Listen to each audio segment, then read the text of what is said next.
New research says 83% of kids here in Nebraska have detectable lead levels. That's according to research shared by the American Journal of Diseases of Children. That number is the highest in the nation. Channel 8's Matthew Mittleider has our top story tonight. The level of detectable lead in Nebraska children is up to 83%, according to research from the American Journal of Diseases of Children. Bruce Dvorak, professor of civil and environmental engineering at UNL, says lead can come from paint or paint chips with lead in them, older toys that children might play with, finishings on older furniture, and water. He says lead is usually found in water from homes built before the 1950s, and there have been efforts over the past 40 years to remove lead from pipes and other sources in homes and businesses. You may want to, for instance, start figuring out, is there dust? And use home tests to start identifying, is some of the dust coming from sources that have lead in them? Maybe it's old windows that create dust from lead paint next to the window. Or might there be paint chips falling off someplace that's leading to this exposure? To determine if lead is in your water, you can contact your utility provider to have your water tested.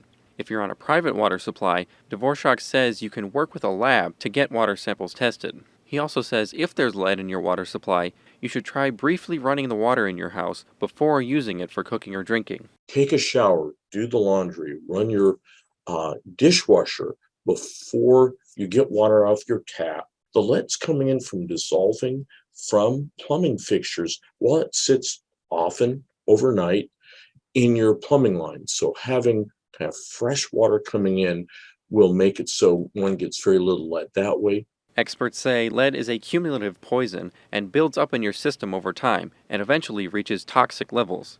It can get into your digestive tract and lungs and then be carried throughout your body and cause adverse effects. One important step is to get a blood test, particularly for children.